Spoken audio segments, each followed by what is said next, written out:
Buenas tardes a todos. La idea es un poco presentarles este webinar sobre el perfil de consumidor 4.0 y las marcas. ¿Sí? Vamos a hacer una pequeña presentación de lo que es el Instituto Argentino del Envase, que es una organización que funciona desde el año 1969, promoviendo el desarrollo de la industria del envase y del embalaje, y que está asociado a todas esas asociaciones latinoamericanas, mundiales, ¿sí?, que refieren al mundo del envase. Nosotros tenemos como actividad la colaboración con la industria, la comunicación de los aspectos de novedad del envase, y el otro punto muy importante para nosotros es la educación. Para lo cual tenemos un curso de packaging a distancia, tenemos un posgrado en tecnología de envases y embalajes, tenemos un premio que entregamos sobre diseño de envase e innovación, y después tenemos una exposición bianual de envase Alimentec, ¿sí? Estamos también este año tratando de hacerla, ¿sí?, y estamos haciendo todo el esfuerzo para hacerla, y bueno, la idea es, ese es un lugar de encuentro. Lamentablemente ahora va a ser un lugar también de encuentro, pero de otra manera. Bueno, ahí tienen un poco mi perfil de actividad. La idea de hoy es hablar un poco de la relación de las marcas, los envases y el nuevo consumidor hiperconectado, y cómo está pasando la evolución en este mundo que cada vez es más virtual. Yo en un momento tenía al consumidor como el homo tecno, o sea, tratando de hacer un paralelo con los diferentes homos que se fueron descubriendo antropológicamente, pero tomé el concepto de 4.0 porque luego lo vamos a ver, me parece que está más cercano a lo que está la gente percibiendo como consumidor, ¿sí?, como el mundo 4.0. Aquí está un poco la agenda que tenemos, donde tenemos estos diferentes charts para hablar, y en un momento de la charla vamos a tener la presencia de Lina, de la firma Tetra Pak, que nos va a dar un caso concreto de aplicación que está utilizando aquí en Argentina, bueno, que va un poco a enriquecer lo que vamos a estar viendo respecto a todo el mundo del 4.0. Una pequeña aclaración que quería comentarles, que todo lo que ustedes van a ver y lo que yo voy a hablar es un recorte personal de la realidad, ¿sí? No es una bajada de línea, en ningún momento trato de tener ninguna opinión ni moral, ni de ningún tipo que impida la posibilidad de que cada uno opine de una manera completamente diferente a lo que yo opino. Y me gustaría que eso pase en el panel de preguntas al final, que va a ser un poco la tónica que vamos a tener. Vamos a dejar las preguntas para el final y las van cargando ahí en el chat, que vamos a tener información como para, cuando terminemos todo, poder tener esa charla que siempre es tan rica y tan interesante al final de la charla. Bien, como marca, envase, consumo, definiendo un poco lo que es el individuo y la marca. Las marcas siempre buscan diferenciarse, pero no tanto. La idea es que ser diferente, pero no ser distinto, o sea, no caer en el concepto del freak, aquel que es expulsado, digamos. La exposición de las preferencias personales en estos momentos constituyen preferencias sociales a través de las redes, ¿no? Y esas mismas personas que comparten sus preferencias son las que van al supermercado, al retail, o que también compran en línea. Lo interesante de este nuevo mundo es que la opinión es registrable, o sea, este nuevo boca a boca es una masa de información que está registrable y es medible, con lo cual ese cambio de paradigma respecto a la opinión que una persona tenía respecto a determinadas cosas, al volcarla en las redes, cambia la percepción, porque deja de ser un boca a boca y es una información con la cual uno se puede manejar para identificar a su consumidor. Por lo cual, la opinión de nuestros conocidos, amigos, familia, va impactando muy fuertemente en nuestras decisiones de compra. Esa pregunta que uno decía, ¿lo conocés? ¿Sabés que existe? Ah, mirá, me compré tal cosa. Al volcarlo en las redes y al compartirlo, trabaja como un sistema de preferencias, ¿sí? Y esas preferencias tienen que ver con el círculo cercano y con el círculo no tan cercano, pero que forma parte de nuestra actividad social por las redes. Evidentemente, el envase y el producto son dos ítems completamente diferentes, pero las marcas realmente siempre han intentado que el producto y el envase se transformen en uno solo, porque la opción de compra siempre está dada por el envase. Luego de tener el consumo de ese producto, uno puede llegar a tener una opinión, pero lo primero que nos va a identificar al producto va a ser el envase en el cual está colocado. Esto evidentemente nos afecta a la percepción y bloquea, aunque sea de manera inconsciente, la división en ese momento de compra, haciendo que tanto envase y producto sean una elección única. En ese momento es una elección automática. Evidentemente, como pasa también con los aspectos de comunicación, ¿sí? Si el producto no es bueno o el producto no cumple las expectativas del consumidor, evidentemente no va a tener una segunda compra por más que lo publicitemos. O sea, o el envase no tenga una buena resolución en cuanto a su apertura, su manipulación, también va a hacer que el producto no sea elegido por una segunda vez. Por lo cual es muy importante que los envases funcionen de manera correcta y permitan que se pueda consumir el producto correctamente. Después otro aspecto muy interesante es que la compra se ha transformado ya en una cultura, o sea, la diversificación y la sofisticación en los consumidores es creciente, no es algo que se va retroalimentando y se va educando. O sea que la cultura de compra atraviesa hoy a todo el conjunto de los individuos. Y lo que busca siempre es capturar la atención y mantener el interés. O sea, no solo intentar tenerlo, sino mantener el interés de manera constante. Con lo cual, la marca, en este proceso de compra continua, es lo más importante para el consumidor, y evidentemente las marcas lo que quieren es que esté en la mente del consumidor, como está en esta pequeña imagen. Entonces, como segundo esquema, menos general y ya más focalizado, vamos a tratar de definir y caracterizar a ese consumidor 4.0. Y acá un poco vuelvo a comentar lo que hice antes. Este es un recorte que siempre es parcial, puede haber muchísimas más validaciones respecto a un consumidor y lo que es el 4.0. Pero bueno, tomamos una cantidad como para empezar a analizarlo y ver. Acá hablamos del paradigma productivo, ¿sí? No sé si todo el mundo sabe que esto de la industria 4.0 se desarrolló en el 2010 a través del gobierno alemán para tratar de describir esta visión de fabricación continua, o sea, con todos los procesos conectados a través de la Internet de las Cosas, la IoT, y a través de los diferentes actores de la parte productiva, o sea, la gente, los negocios y las cosas.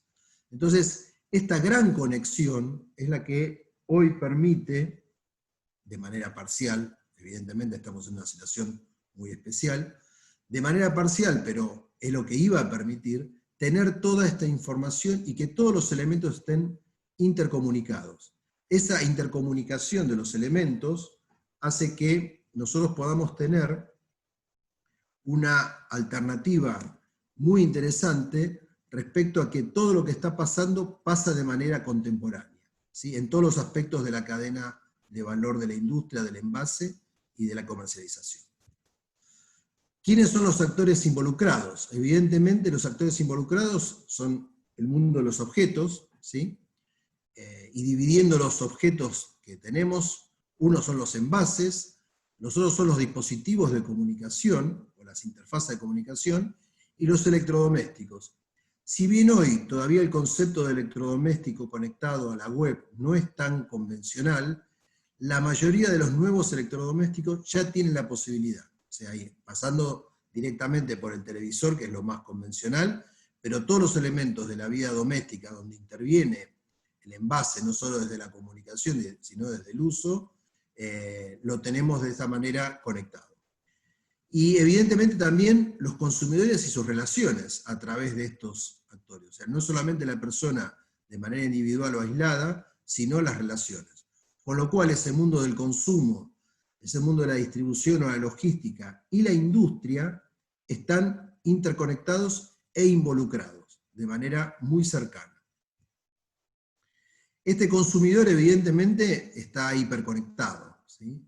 De los dispositivos de los cuales tenemos conocimiento y de los cuales utilizamos todos los días, define muchas veces las actividades, porque no es lo mismo trabajar con un smartphone que trabajar en una tablet o en una computadora, porque evidentemente eso hace que segmente el tipo de compra, porque tiene que ver con lo que yo voy a estar utilizando, tiene que ver también con los horarios y tiene que ver con los productos. Evidentemente el smartphone es el comunicador instantáneo de toda nuestra actividad. Cuando trabajamos en una tablet o estamos sentados en una computadora ya tenemos otro tipo de actitud frente a la opción de compra o a la búsqueda de información. Con lo cual, evidentemente, los dispositivos definen muchas veces las actividades. Otra de las características del consumidor 4.0 es el tema del discurso. O sea, cuando yo hablo de discurso random, es que evidentemente todos los acontecimientos pasan de manera muy, muy veloz, y los pensamientos que van detrás de esos acontecimientos también generan una dificultad de llegar a una conclusión, porque todo el tiempo hay una mutación, todo el tiempo hay un cambio, y eso tiene que ver también con nuestro discurso. O sea, ese discurso es muy difícil que llegue a una conclusión. Con lo cual, a cada nueva idea le sucede otra que es más nueva, y hace que la conclusión siempre esté en un estado de continua mutación. Con lo cual también la decisión de compra y la decisión o la opción de compra está en este proceso, ¿sí? Continuamente fraccionada y colocada en lugares diferentes. Otro de los elementos que veíamos la compra como cultura es la compra en loop. O sea, ustedes saben que es un término que se utiliza en música cuando pasan un tema de manera continua, ¿sí? El random es, el que tenga Spotify lo utiliza mucho, que es colocar cualquier tipo de tema en cualquier momento. Bueno, la compra en loop es esto, que estar comprando de manera casi continua. ¿Por qué? Porque el consumidor en general asocia la estabilidad y la seguridad con las cosas que puede comprar. Y evidentemente ese elemento le da una sensación de felicidad, una sensación de seguridad, una sensación de que tiene la posibilidad de. Evidentemente las marcas nos inducen a pensar que toda necesidad es fundamental, o sea, toda necesidad es única y por lo tanto siempre es necesaria. O sea, esto es una necesidad necesaria. Evidentemente, lo vamos a ver al final de la charla, no todo es tan necesario, pero vivimos en este tipo de cultura de compra en loop. Y hablábamos antes de las relaciones. Las relaciones evidentemente hacen que las personas estén buscando todo el tiempo la prioridad de la relación sobre la otra relación. Nosotros tenemos mundos diferentes de, hoy están un poco mezclados, pero los mundos son los mundos naturales, laborales o afectivos, ¿sí? Son los mundos sobre los cuales nosotros trabajamos en general y con los cuales nos relacionamos. Pero muchas veces también la curiosidad determina quién requiere nuestra atención, quién nos está siguiendo, para qué nos está siguiendo, quién es un nuevo contacto que yo conocía, y evidentemente esta atención tiene un momento y tiene una duración, que eso también es lo interesante y lo raro de estas relaciones virtuales, donde uno puede seguirse y dejar de seguirse de manera instantánea y a veces traumática para algunas personas. Otro de los temas que tiene que ver con lo que estamos hablando es el tipo de atención. Evidentemente, yo estoy todo el tiempo cambiando de discurso, estoy colocándome siempre en posiciones diferentes, la facilidad para desviarme de un tema principal es muy ardua. Entonces, un punto de atención es el que a mí me permite hoy abarcar diferentes tipos de actividades. Dicen que las madres tienen este concepto afiatado de tener una atención multifocal.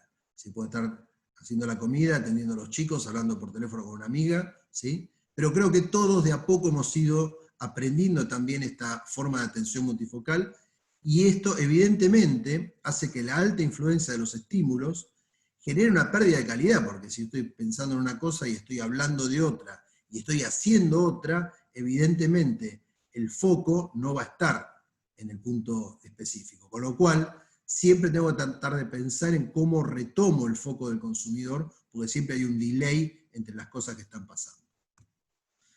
Otro concepto interesante que es, hemos tenido la percepción de que el mundo es totalmente abarcable.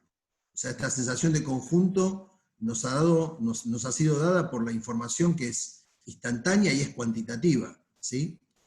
Nosotros podemos conocer absolutamente lo que queramos y en el momento que lo queramos y sin importar las distancias, y ahora también batimos también la barrera del idioma, porque podemos lograr traducir las páginas más raras, ¿sí? En idiomas los más imposibles de tener conocimiento, y volcarlas a nuestro idioma, con lo cual eso ha generado esta sensación de conjunto, de que el mundo es totalmente abarcable, y lo puedo abarcar en el momento que hago un clic en mi computadora, o me meto en un link de mi teléfono, o busco lo que sea en otra parte del mundo.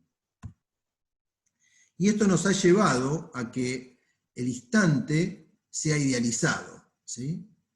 Todo pasa allá, todo pasa ahora. Esta es una imagen que tomé de lo que sería el posible Big Bang, cuando todo ese instante se perpetuó, ¿sí? Y el único valor aparente parece ser lo que está sucediendo. Todo lo que nos está pasando es como que no es de nuestro interés. Y lo increíble es que todo deja de pasar en cuanto hay otro acontecimiento que lo solapa por intensidad, por difusión, y lo relega a un segundo plano. O sea, o lo solapa o lo relega.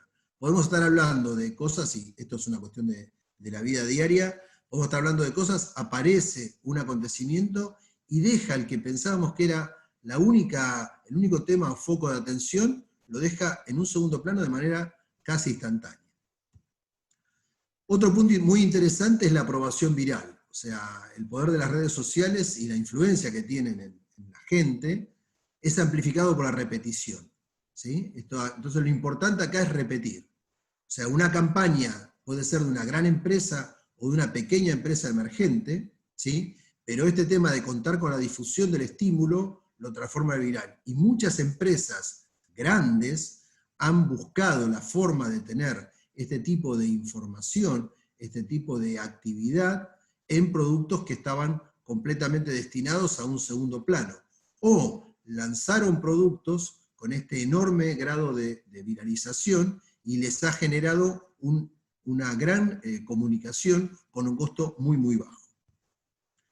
Y acá, a caballo de lo que es el virus, tiene que ver con la validación cuantitativa, ¿sí? Las marcas lo que aspiran es a convertirse en el tema de conversación más importante, o sea, de lo que se está hablando, ese tema de qué es lo que se está hablando en Twitter, qué es lo que se está hablando en Facebook, o sea, los trending topics, ¿sí? Y este tema de estrategia se considera a la audiencia como la aprobación de la aprobación, o sea, el valor está en lo que se aprueba de lo que ya está aprobado, y no se empieza a ver cualitativamente qué se está haciendo. Y acá puse como una imagen en lo que nunca sucedió, que era el famoso dislike de Facebook, que nunca apareció. O sea, lo único que tenemos posibilidad es decir si algo nos gusta.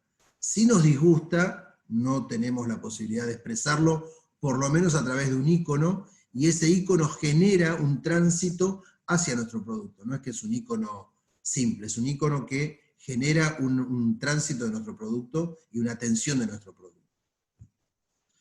Y el otro tema que es muy importante es el tema medioambiental. Por eso puse un poco medio ambiente medio, que es que la conciencia ambiental, que mucha gente abarca esa preocupación vital sobre los plásticos en los océanos, que es un tema gravísimo, ¿sí? Ese mismo foco de atención y ese mismo tema de estar todo el tiempo hablando de determinados temas, no impacta tanto como sobre los residuos urbanos, o sea, cómo gestionamos nosotros como usuarios nuestros residuos. De eso no hablamos, hablamos de lo que pasa con el plástico en el océano Índico o la gran masa de plástico, pero de lo que hacemos nosotros con el residuo que todos los días sacamos de nuestro domicilio, nadie habla demasiado. O tampoco se habla demasiado de la energía necesaria para mantener esas fotos fundamentales del gato en las redes. Tener la computadora encendida para estar comunicándose socialmente, eso requiere una energía muy, muy importante y que no se habla tanto como se habla de la preocupación de los plásticos o los residuos de los envases. Esto ha llevado que el aumento de la virtualidad sea muy importante, pero detrás de esa virtualidad hay una realidad. O sea, esa virtualidad es una red física, no es una red que nosotros estamos pensando que está de una manera intangible. No, es una red absolutamente tangible. Tanto es así que la conectividad en ningún momento es un concepto, es algo real.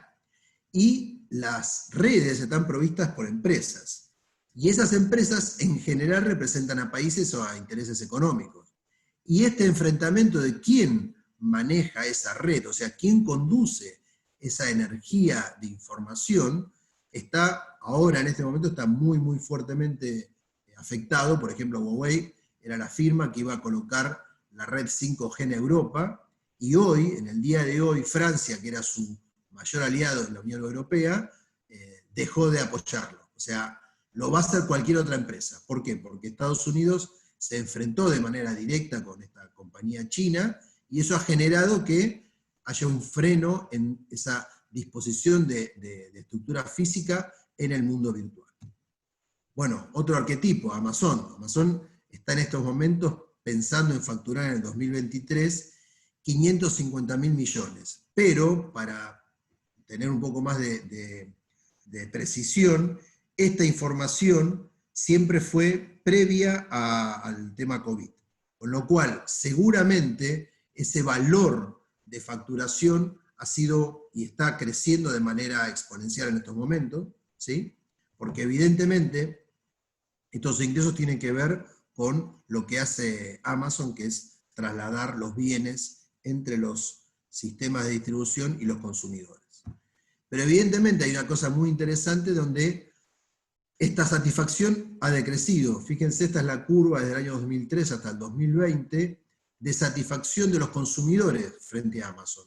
Y no es que Amazon se ha quedado tranquila. Amazon está continuamente revisando sus bases, viendo de qué manera puede tener al consumidor mucho más cercano, pero así todo, yo siempre digo que el juez más duro es el tiempo, ¿sí? Y el tiempo unido a un consumidor es tremendo, con lo cual el mundo virtual también tiene estas consecuencias del mundo real. ¿Qué ha hecho también estas compañías? Han tratado de establecer este cambio de las tiendas que copian el estilo de la web, pero son físicas, ¿sí? O sea, son tiendas físicas que tienen este sentimiento de web, donde uno va, ingresa, toma el producto, se va, nadie lo para, todas las acciones de bill las tengo automatizadas, ¿sí? Y eso también tiene que ver con los sistemas de delivery, que se han aliado a las marcas y han modificado realmente las expectativas de los consumidores. Y han cambiado esa forma de compra en el mundo real, ¿sí? Tanto el delivery como las tiendas on go ha sido un cambio enorme y tiene que ver con este tema de la virtualidad. Y acá vamos un poco a tratar de entender qué pasa con el offline y el online, ¿sí? Y todo que se va a transformar básicamente en omnicanal, o sea, va a haber un solo canal que comparta aspectos de uno y de otro mundo, ¿sí? Con lo cual acá, bueno, tenemos un poco el esquema de lo que sería el OMO 4.0, con el envase de un lado. ¿Y dónde consigo el envase? Lo consigo en la web o en el punto de venta real, en el retail. ¿Y cómo me conecto? A través de los dispositivos. Entonces mi experiencia de compra está tanto en el online como en el offline. ¿Qué diferencia tenemos en estos dos mercados? ¿Sí? En realidad no existen distintos públicos. El producto siempre se dirige al mismo consumidor, ¿sí? Ya sea en el mercado online o ya sea en el mercado offline. Evidentemente lo que cambian son las herramientas de las cuales dispone el consumidor y las estrategias de las marcas según cuál sea el ámbito, tanto en el offline como en el online. Pero es muy importante tener en cuenta que no son dos personas disociadas. Es la misma persona que hablábamos al principio, la misma persona que comunica sus gustos en redes sociales o conversa con su familia, es la misma que va a usar su teléfono o va a ir al supermercado. Entonces, característica de esta gente, bueno, están apareciendo esta característica del showrooming, donde los consumidores investigan los productos de la tienda offline, revisan la tienda offline, caminan y luego lo compran online. ¿Por qué? Porque pueden obtener un mejor precio o tienen la posibilidad de una devolución garantizada. Entonces, toman el beneficio de ver el producto, tocarlo, hablar con el vendedor, sacarse todas las dudas, pero luego lo compran donde tienen el mejor precio, que en general pasa por ser la tienda online. Y la otra actividad que también hace mucha gente es la actividad de la web rooming, que los consumidores buscan la opinión de otros consumidores, ¿sí? O comparan productos en la web antes de comprar en la tienda offline, y esto cambió un poco la percepción de lo que se tenía con el primer momento de la compra, el first moment. Y esto lo manejó Google como un concepto muy interesante que es el smooth, que es el momento cero de la compra. Es una persona que va a comprar, pero con una información previa mucho más amplia que la información previa que tenía antes, ¿sí? O sea, tiene todos los conocimientos del producto, se va a encontrar con el producto tanto en una tienda offline o online, pero va a tener muchísima más información a través de las redes, de lo que se puede poner a investigar, y ese es el momento cero. Y aquí lo que vamos a hacer es vamos a darle lugar a Elina para que nos explique un poco un elemento, un producto que se está utilizando en Argentina que tiene que ver con este tema de la virtualidad y el momento cero de la compra. Elina, ¿me escuchas bien? Sí, Néstor, muchas gracias. ¿Ustedes me escuchan? Perfecto. Seguís vos. Genial. Como mencionabas al principio de esta charla, la idea es mostrarles un caso de estudio en la realidad, es presentar una aplicación de realidad aumentada que desarrolló Tetra Pak en 2018. Y como bien mencionabas antes, hoy vemos consumidores muy ávidos de mayor información antes de tomar su decisión de compra. El momento SMOT justamente se define en ese sentido a la búsqueda por parte del consumidor de informarse antes de realizar una decisión. Y eso lo veíamos también en nuestros clientes, que estaban muy ávidos de poner más información en los envases y ya sin espacio suficiente para poder transmitir todos estos mensajes. De ahí surge lo que es el proyecto de Pak Story, que en definitiva actúa como habilitador de conectar al envase, al producto final, con el consumidor y poder transmitir todos estos mensajes que los brand owners, a quienes llamamos los dueños de las marcas, quieren comunicar a su consumidor final. En ese sentido, el envase pasa a convertirse en un conector. Si quieren, pasamos a la siguiente diapositiva. Donde, si ustedes ven, se estima obviamente que la intervención de lo que es realidad aumentada, lo que es la conectividad a través de dispositivos digitales, va en aumento, ¿no? Se estima que hacia 2022 casi un cuarto de la población va a utilizar lo que es la extensión de los mensajes a través de realidad aumentada. De vuelta, repito lo que contabas antes, esto es información previa al COVID. Por supuesto que el COVID ha hecho acelerar todos los procesos de digitalización, no solo en cuanto a canales de comunicación, sino también en cuanto a canales de venta, por supuesto. Y bueno, en ese sentido, la realidad aumentada puso al envase en un lugar de canal de comunicación, ¿sí? Hoy en lo que vemos en Packstory, que es una aplicación que ya goza de más de 180.000 usuarios y más de 300.000 visualizaciones a la fecha, muchas marcas que participaron. Ahora vamos a ver un par de ¿Querés que ejemplos. vaya pasando? Ustedes, los que están conectados en este seminario, sí, pasemos, van a poder ver cómo funciona, incluso pueden hasta gozarlo con los productos que tienen en sus heladeras. Pero lo que hablábamos antes, ¿no? Esta integración del online con lo offline, ¿sí? Se integra y buscamos intervenir lo que es la pantalla. Hoy, si nos vamos a lo que es un mix de medios de una marca, el celular pasa a tener un protagonismo que antes no existía. Entonces, la realidad aumentada genera ese vínculo y lo genera también en el último momento de la decisión de compra, que es al momento de sujetar y sostener el envase en sí mismo.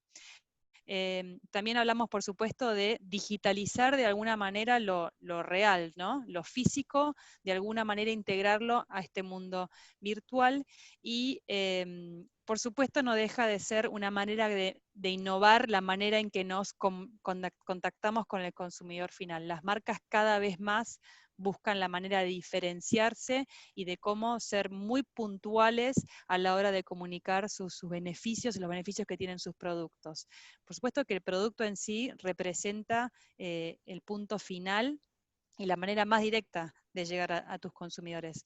Así que hemos tenido una enorme experiencia en ese sentido. Si quieren pasamos a la siguiente diapositiva, donde vemos algunos ejemplos de cómo esto está activo hoy en el mercado en Argentina. Esto nace en Argentina y se empieza a vender esta tecnología al resto de la región. Hoy ya son 9 países de la región latinoamericana que utilizan a Packstory como plataforma y la verdad es que estamos viendo infinidad de usos, ¿sí? Desde un lado, desde comunicar campañas de marcas, desde usos de productos, hasta el tipo de apertura que tiene un envase, o poder hacer una donación que esté vinculada a una marca. Ese es el ejemplo de Molto Marolio, la Fundación Molto Marolio. Y algo interesante que estamos teniendo ahora también es activar promociones a través del envase, a través de lo que es el escaneo del frente del envase, con lo cual cambia también la dinámica, por ejemplo, de hacer promociones. Es infinito el uso que se le puede dar, pero obviamente que redefine el paradigma de cómo nos comunicamos a través del envase. Así que en ese sentido queríamos mostrarle este caso, para que vean que es algo que existe, no es futurista, sino que está presente en el mercado y están obviamente que todos invitados a ver cómo funciona. Te devuelvo la palabra y gracias por la intervención. Gracias, Elina. Es muy interesante saber de que esto está pasando en el mercado nuestro. O sea, esto es fundamental, que lo sepamos, porque realmente es muy interesante, ¿sí? Yo voy a decir que usé la de Molto, no usé la de Uvita, pero la de Molto la usé y funciona muy bien. Y es un tema muy interesante saber de cómo abrir los envases, porque muchas veces hay frustración en la gente y una vez que entiende el sistema, dice, pero se anda bárbaro, realmente funciona muy bien. Pero ese miedo a no preguntar o a no conocer, y es muy interesante. Bien, esto tiene que ver con lo que decía Lina, que nuestro envase en el online, ¿sí?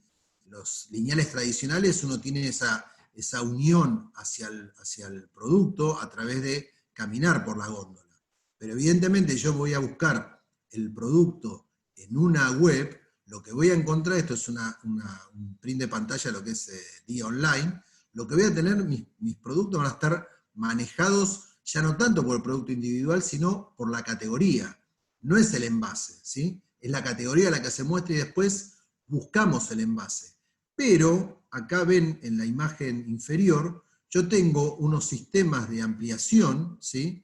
De Blow Up que me permite verificar el producto, verlo realmente en su mejor dimensión y tener una percepción mucho más alta del envase. Entonces, hay mucha gente, muchos autores que piensan que el envase va a perder, pero yo creo que no, que el envase va a ganar. Si bien está dentro de una categoría, siempre cuando entro a un retail físico también estoy en una categoría. Entonces, si yo puedo observar ese producto y verificarlo, mirarlo, y después tengo la experiencia real cuando me lo traen a mi casa, porque no tengamos en cuenta que sí o sí el producto se termina usando, y se termina usando con la mano, o sea, la experiencia real es verdadera, no es que va a ser una experiencia también virtual. En este caso, estamos mostrando una cosa que ya pasó, pero es muy interesante de ver cómo lo físico se metió en lo virtual y lo virtual en lo físico. Estos sistemas que tenía Amazon, que era el Dash, que se sponsorizaba con las marcas, o sea, yo directamente le hacía un clic a ese objeto y directamente hacía la compra. Si quería comprar Doritos o Gatorade o Red Bull, directamente hacía la compra automáticamente por un clic en el dispositivo. Y esto fue dejado de lado ahora por un asistente físico, se llama Alexa, ¿sí? Que hace los pedidos sin tocar ningún dispositivo y solamente con nuestra voz. O sea, cuando yo digo compralo, es compralo, ya se compró, ya se hizo la transacción. Esto es muy peligroso, pero muy increíble. Tiene que ver con este tema del posicionamiento también lo que está haciendo Amazon. Han tenido un problema bastante grave, están en este momento con un juicio en Europa, porque quien pone el producto en la primera línea, lo que se llama buy box, evidentemente no es aleatorio. Hay un algoritmo que lo hace funcionar, donde pone diferentes variables como el precio, la opinión de usuario, si el producto es nuevo o usado, la calificación del vendedor, pero todo eso deja de pasar si el producto es marca Amazon. Con lo cual, en el momento que la marca del producto es Amazon, pasa a primer nivel y no tiene en cuenta todas estas variables. Con lo cual, hubo un inconveniente, en realidad está el inconveniente de Amazon lo están tratando de acusar de no ser ecuánime en todos los productos, o sea que su producto automáticamente pasa a primer lugar en el buy box. También otra práctica que ha estado apareciendo en estos momentos es lo que se llama dropshipping, que es un modelo de comercio e-commerce, o sea, un negocio e-commerce, que la idea es vender sin tener stock. O sea, no hay un minorista que tenga un inventario, sino hay una persona que interviene a través de la validación de la marca, del producto a través de las redes, interviene en todo ese tema de comunicación, y una vez que consiguió la compra, lo único que es un intermediario y le pasa el pedido al mayorista. Y el mayorista es quien le despacha los bienes al cliente. ¿Cuál ha sido el problema de esta práctica? Que la gente que lo hace sin tener un inventario, cuando tiene una devolución, no hay nadie que le dé la garantía al consumidor, lo cual es bastante complicado. Bueno, entonces estamos hablando del envase y la economía circular. ¿Qué es lo que estaba haciendo el mundo para tratar de que este impacto de los envases, que tiene que ver con su consumo potenciado por este loop de la compra continua, qué se estaba haciendo? Yo traje acá algunos ejemplos. Vamos a ver el ejemplo este, que es una plataforma, se llama Loop, es una plataforma global, que lo que hizo fue hacer que las marcas generen envases de retornables. Y el partner de traslación, el partner logístico, es la gente de UPS, a través de una caja donde van todos los productos, y la idea es que los envases dejen de ser un residuo inevitable y los transforme en elementos durables y múltiples, haciéndolos retornables. Acá hay una serie de marcas, esto vuelvo a repetir, siempre esto es previo COVID, y lo que comentaba la gente de esta plataforma es que el envase empezaba a ser neutro respecto a su impacto como elemento, o sea, su impacto negativo en el ambiente, recién a la quinta compra. O sea, hasta comprar 5 veces el producto, un envase de monouso tenía mejor comportamiento desde el punto de vista ambiental que un envase de recirculación. Esto ha hecho que muchos otros envases, como por ejemplo esta botella plana de Garzón Wines, es una botella que se preparó y se diseñó para directamente entregar por correo, ¿sí? Dice el vino por buzón, o sea, el vino para buzones. Tiene varios aspectos más interesantes, que está hecho de material PET 100% reciclado. La botella es 87% más liviana respecto al envase de vidrio. Tiene la denominación de Amazon como embalaje sin frustración, que es el FFP, que después ahora vamos a ver de qué tiene que ver eso, pero es un embalaje que va del productor directamente al consumidor pasando por el distribuidor que es Amazon. Ese tipo de embalaje donde yo necesito hacer ningún cambio entre lo que recibo y lo que envío al consumidor son los embalajes sin frustración. Bueno, este caso ha tenido un 600% de crecimiento en esta etapa de aislamiento. Es un caso realmente de éxito, ¿sí? Y es un caso previo al COVID. Es más, nosotros en el posgrado lo habíamos seleccionado como un caso para tener en cuenta y analizarlo desde todo punto de vista. ¿Y qué es lo que está haciendo la gente de Amazon desde el punto de vista medioambiental? Lo que vemos ahí es Hasbro, eso es las muñecas de Hasbro, y lo que hace es, quiere optimizar sus envases llevándolos al comercio electrónico para reducir el desperdicio, disminuir los costos, evidentemente, eliminar el daño, porque el producto tiene que llegar perfecto al consumidor, y mejorar la experiencia. La muñeca de pelo negro se ve así en el retail, y la muñeca de pelo rubio llega así al consumidor a través de Amazon. Este tipo de optimización es la que se utilizó en la botella de Garzón Wines, que directamente no hay que hacer esta conversión. No hay un envase para el offline y un envase para el online. La caja y la botella de Garzón Wines directamente puede funcionar en lo que sería un omnicanal. Y otro tema interesante, otro producto interesante es un cóctel que sirve para 2 porciones. La apelación de la marca es solo agregarle hielo, y es un sobre que tiene un tamaño muy pequeño que puede ser enviado por correo, ¿sí? Y tiene un tag Easy Open, donde justo está también el sello de los gobiernos. Cuando se vende alcohol, en general, ustedes si se fijaron, tiene una etiqueta. Bueno, en ese lugar se rompe la etiqueta para que el producto sea consumido, y está hecho en un pouch plástico que está biobasado, o sea, el producto es biobasado, no tiene referencias de petroquímicas, es compostable, y la cartulina está certificada FSC, o sea que no es solamente que yo estoy bajando mi nivel de posición en góndola, sino estoy logrando que todo mi producto tenga todas las apelaciones sumadas, como el caso de la botella de Garzón. Y acá pongo lo que podría ser hoy, que es lo que nos está pasando con el futuro, ¿no? El futuro ya llegó, como dice una canción. Evidentemente, así no. Este futuro no va a ser así. Esta es una foto de los 40, de los hermanos Marx, de una hermosa película que tienen ellos, y evidentemente el mundo no va por este lado. Sí va por estos lados. Yo voy a hacer también, vuelvo a repetir, es un recorte de la información, y ahí no me gusta hacer futurología, para nada, pero sí hay cosas que ya se están definiendo como que van a pasar. Este tema de la separación, de la aislación, de determinadas distancias, se van a imponer hasta culturalmente. Y un tema que también se va a imponer muy fuertemente es el tema de la desglobalización.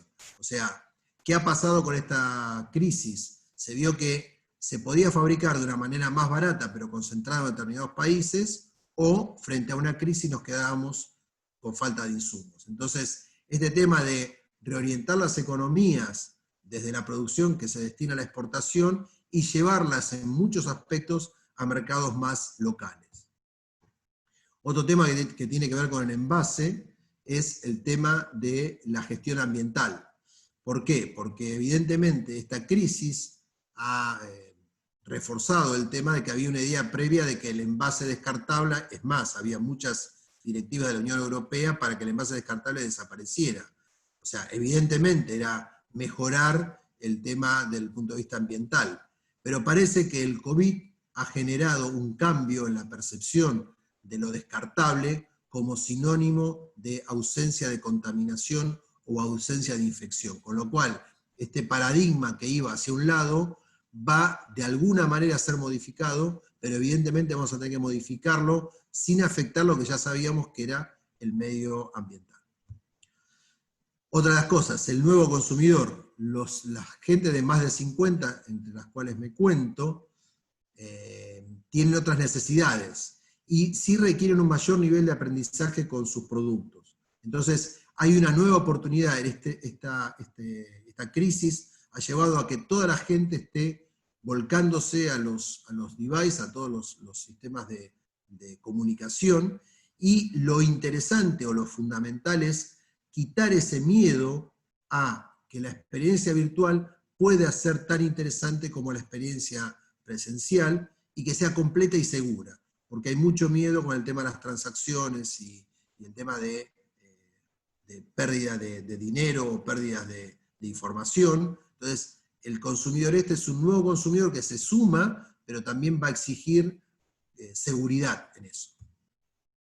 Este es un tema que también es tremendo, que la comunicación de las marcas, los canales online, hoy es el contacto, es la vía de contacto entre las marcas y los clientes, lo cual ha llevado que este contacto sea muy, muy fluido, y el crecimiento interanual que se tenía previo a la crisis estaba por encima del 10%, y hoy se está midiendo condiciones de las marcas que están por encima del 80%. Y acá lamentablemente tomé un caso bastante complejo, que es el asesinato de George Floyd en Estados Unidos, donde esta marca que tiene 108 años, esa tía Jemima, que era unas marcas de panqueques y de sirup para los panqueques, que es muy conocido en Estados Unidos, y es el número 1, la marca lo que hizo fue colocar la ausencia de esta etiqueta. O sea, va a haber por ahora lo siguen mostrando así, pero cuando uno se posiciona sobre la marca, dicen, estamos en cambios en la marca. Y cuando uno se mete en ese link, cuando dice conocer más, explican que la idea es rediseñar este concepto de la tía negra, ¿sí? Para tener otra percepción respecto a el racismo. Con lo cual es muy interesante. Esto pasó en aproximadamente 15 o 20 días. O sea, la marca reaccionó, lo que antes podía tardar a lo mejor un año o más tiempo, acá la marca reaccionó en cuestiones de semanas, ¿sí? Otro caso interesante que tiene que ver con una cosa, no tiene mucho que ver con esto, pero por ejemplo, Mercedes-Benz el domingo corrió con un color negro, ¿sí? Sus autos siempre fueron color plata, color aluminio, y corrieron con un color negro mostrando la disposición de Mercedes-Benz en contra del racismo. Es muy interesante y la velocidad de los acontecimientos, lo que hablábamos antes, es tremendamente rápida. La otra cosa que sí se verifica que va a estar pasando es el tema de la economía low cost, ¿sí? Los cambios en la forma de consumimos, vamos a una economía de low cost, pero no solamente basada en el precio. Vamos a exigir que sea low cost, pero que también sea sostenible y que sea responsable. O sea, que sea accesible y que sea consciente. Y yo acá pongo, y si los clientes lo piden, evidentemente, si un cliente pide este tipo de acción a través de las marcas, seguramente se va a transformar en un hecho cultural y las marcas van a tener que ir hacia ese lado. Y otro punto para cerrar la parte de qué es lo que nos podría estar pasando luego de esta crisis grave y global, es que el mercado de proximidad ha crecido y está creciendo de una manera completamente diferente a lo que se pensaba. Si ustedes se fijan, este mercado había venido creciendo antes de la crisis, pero este tema de la reducción de los desplazamientos y que la gente compre de lugares cercanos para no trasladarse tanto, ha hecho que marcas y plataformas de estas empresas empiecen a formar comunidades, ¿sí? Donde los vecinos forman parte de la oferta y evidentemente a través de los hábitos y conocimientos muy cercanos de ese consumidor, tengamos la oferta. Y esto está pasando con muchas plataformas, por ejemplo con Instagram, donde los consumidores se meten dentro de la actividad del mercado barrial, y no solamente de los retail, sino también de los supermercados que no son retail, que no son cadena, de los restaurantes, de los bares. O sea, este tema de comunidad barrial ha crecido muy fuertemente. Bueno, y ahora concluyendo, vamos a ver un pequeño video que dura 1 minuto y medio, que hace referencia a un mes de aislación. Nosotros ya estamos en más de 100 días, pero tiene mucha validez igual. Vamos a compartir pantalla con el video. Ups, se ha ido el video. Ya lo buscamos. Es un tema muy, muy interesante. Ahora ya lo busco y lo pasamos. Que tiene que ver con qué es lo que ha pasado con nosotros, o sea, con todo el mundo funcionando de manera... Ahí ya lo pongo. A la moda con estilo. Perdón la desprolijidad, pero se ha ido en un momento.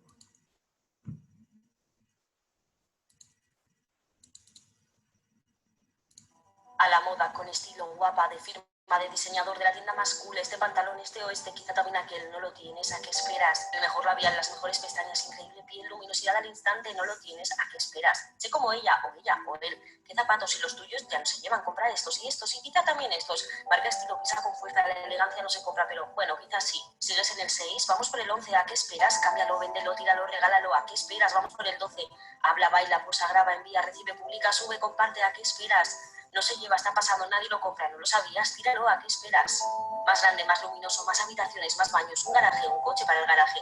Vive solo, apunta, necesitas un sofá, una mesa, otra mesa, esta de café, una alfombra, unas sillas de diseño mejor, una lámpara, 2 lámparas de techo y pie, un armario, una estantería, libros para llenar la estantería, un cuadro para esa foto, 4 más fotos con los que llenarlos, cama, mesillas, 2 mejor que una, alfombra, cojines, más cojines, muchos cojines, nunca insuficientes, perchas, ropa para llenar esas perchas, hay cajones, habrá que ir de compras, espejo, 3 mejor que uno, necesitas verte, un escritorio, una silla de oficina, esta no, mejor esta, un ordenador, una tablet, una pantalla, no te queda espacio, lo tienes, ¿a qué esperas? Vamos. Este es el ritmo habitual de nuestro día a día. Pero llevamos más de un mes encerrados en nuestras casas sin absolutamente nada más que lo que ya teníamos hace un mes. ¿Necesitas algo más? Quizá lo que necesites es algo menos. Concretamente, 1, 2, 3, 4, 5, 6, 7 cosas menos. ¿Has echado de menos algo en este tiempo? O más bien, a alguien. ¿Notas la diferencia? ¿A qué esperas? Simplemente, de más con menos.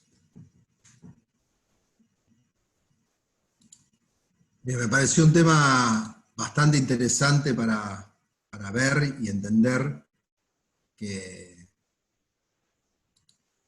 el mundo va por otro lado en estos momentos. Y con lo cual tenemos que adaptarnos sí o sí a ese nuevo camino.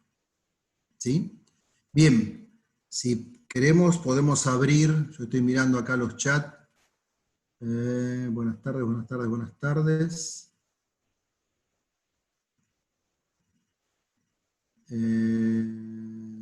Nuestro canal. A ver, hay algunas preguntas. Bien, alguna gente acá dice, yo tengo Alexa en mi casa, es peligroso al momento de comprar, ya lo dijimos, ¿sí? Yo diría que es muy peligroso al momento de comprar, porque evidentemente hay cuidado al poner la tarjeta, ¿sí? Pues se está comprando automáticamente. Acá hay una pregunta para Elina. Elina, ¿vos querés responder? Preguntan cómo se accede al Pack Story y para qué sirve puntualmente.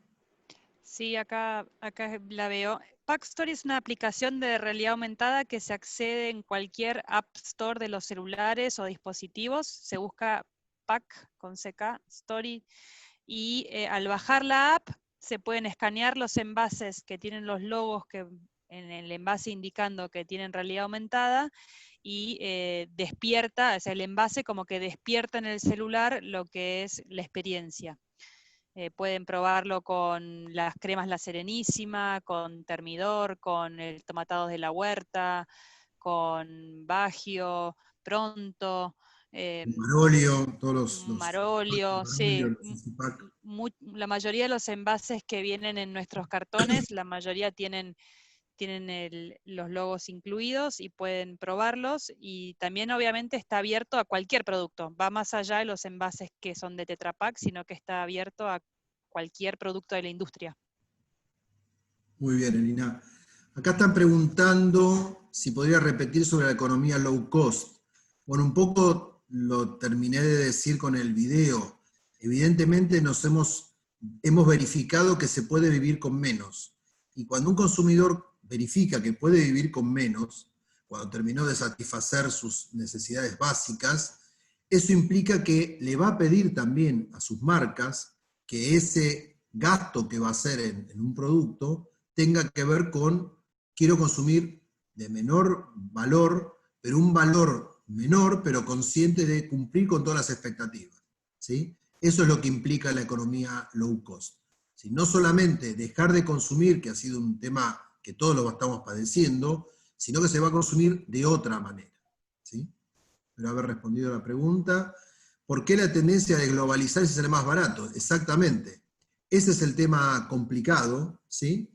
Porque la tendencia de globalizar es una tendencia que según algunos autores económicos se venía viendo, yo en mi caso no lo había visto tanto, pero sí pasó con el tema de las máscaras sanitarias. La mayor producción la tenía China, con lo cual si China no abastecía el mercado porque tenía la crisis del COVID, no había máscaras faciales. Y la segunda cosa que tuvo que empezar a afectar también es todo lo que es producción de la industria automotriz, producción de computadoras que se hacen básicamente en China, y dejaron de tener producción, porque como hoy está el tema de producir y entregar en el momento que se necesita, o sea, el just in time, los productos no se reciben hasta el momento que no se necesitan. Con lo cual, este tema de fabricar en China era más barato, pero ha traído muchos inconvenientes de provisión en el mundo. Con lo cual, es un tema importante. Esta aplicación de Pack Story es solo para aquellos productos que han sido producidos por Tetrapack. No, ahí lo contó Lina, de que no, tiene que ver con cualquier tipo de producto, es una plataforma, ¿sí? Y realmente es muy, muy interesante. Acá hablan del dropshipping, a la venta de productos por catálogo, Natura, Mary Kay, Tupper. Se mencionó el problema en el momento del inventario. ¿Acaso esos problemas no lo tienen esas marcas? Esas marcas, es muy buena la pregunta, Ailén, muy, muy buena la pregunta. Esas marcas en general trabajan con campañas. Generan una producción de catálogo, ¿sí? Vos recibís el catálogo y hacés tu pedido. Sobre la base del catálogo, que puede ser virtual o físico, se genera la producción del insumo. Evidentemente, no tenés stock, pero el stock lo generás en base al producto. Lo que pasa es que vos acá tenés una relación 1 a 1 con la marca. En el caso del dropshipping, lo que pasa es que mucha gente simplemente es un intermediario. Entonces, vos tenés que hacer un reclamo y el productor del producto te dice, no, a mí no me reclames nada, yo te lo vendí, nada más te lo entregué, pero a mí me lo compró Pirulito. Y ese Pirulito no existe. No significa que todos los dropshipping funcionen así, pero han encontrado muchos problemas de este tema por ser solamente un intermediario. ¿Cómo registrás o convenís si ingresa tu envase a la aplicación o es abierto? Ahí es para ti, Lina. En caso de querer vincular un producto o un envase a esta aplicación de realidad aumentada, pueden escribirme o buscarme en LinkedIn. Si quieren, después les paso mi dirección de mail y hacemos una reunión para ver cómo pueden integrarse. Les repito, es abierto a cualquier producto y marca y la aplicación es gratuita para uso gratuito. Ahora les paso mi mail en el chat a todos. Sí, igualmente lo que les quería comentar, que al final esta presentación se va a mandar por correo, y al final de la presentación vamos a colocar el link de un video que también estaba previsto para ver, y el link de toda esta información de la gente de Tetra Pak. Acá tenemos otra pregunta de Santiago Vega. ¿Creen que el crecimiento del consumo de envases descartables se retraiga cuando se controlen los brotes de COVID? Eso también es una muy buena pregunta. Yo realmente creo que el cambio de paradigma no se va a dar, porque evidentemente creo que la gente entiende que el problema del envase descartable es descartarlo, ¿sí? Y descartarlo en un lugar donde no sea posible de utilizar ese material para volver a hacer más envases, ¿sí? Por ejemplo, lo que hablaba del PET de reciclado, el RPET. La Argentina tiene una planta de reciclado de PET. Y si yo le pregunto a la mayoría de la gente si sabe que el envase de PET se puede reciclar y que se puede colocar en un lugar especial para que sea reciclado, la mayoría de la gente no lo va a saber.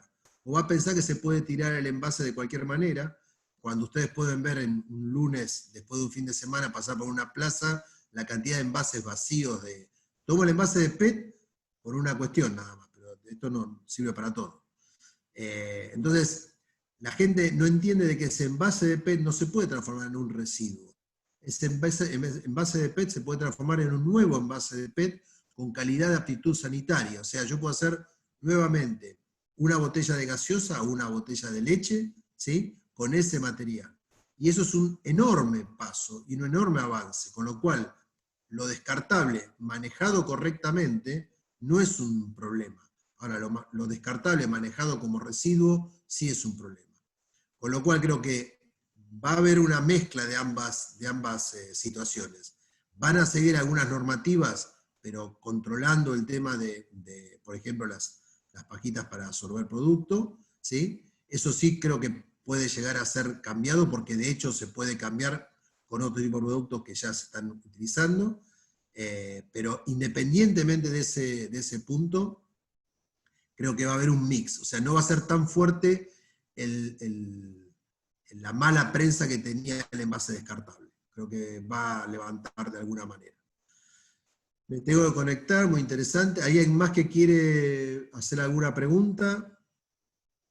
¿sí?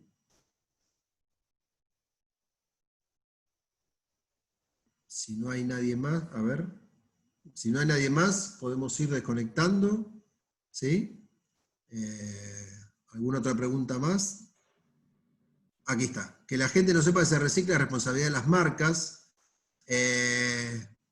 Sí, tiene que ver con varios aspectos, claro. O sea, no es solamente las marcas, ¿sí? Pero las marcas también tienen que hacer más información respecto a este tema, ¿sí? O sea, estoy de acuerdo también que los gobiernos también tienen que ser actores de esto. O sea, es el consumidor, el Estado y las marcas. Es así de sencillo.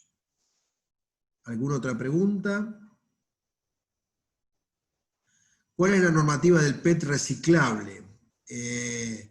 No es una cuestión de normativa, es una cuestión de que el PET, para lograr el grado alimentario, pasa por un proceso de reciclado en una planta específica, que se le hace un tipo de tratamiento que el producto que recibo de esa planta es un pellet, ¿sí? Que es el mismo pellet que el pellet virgen que yo utilizaba para hacer la primera botella, ¿sí? La calidad de aptitud sanitaria de ese pellet es igual ¿Cómo te al dio pellet hambre? original. No.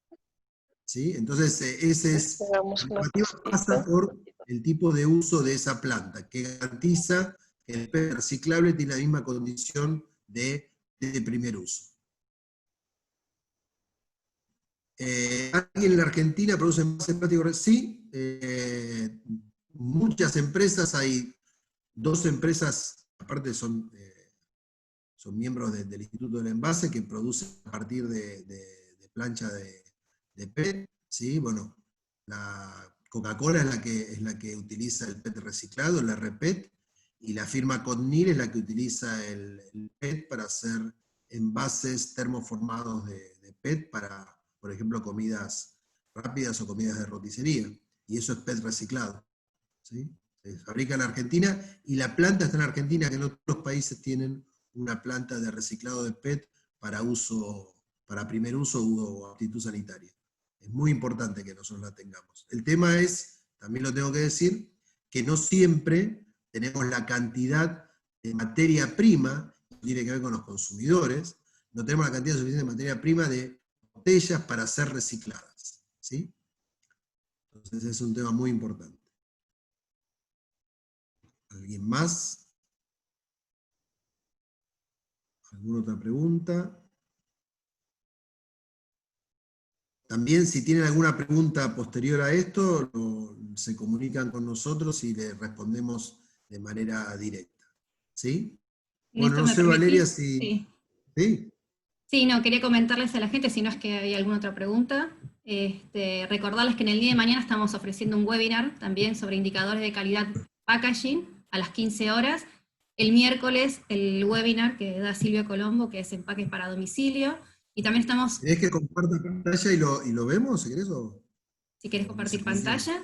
Si no, los invitamos a todos a poder consultar nuestra página web, que es www.packaging.com.ar, o bien mandarme un mail a capacitación@envase.org y yo les voy a poder pasar toda la información o los links de acceso para el resto de los webinars. Así que, de mi parte nada más, agradecerles la participación.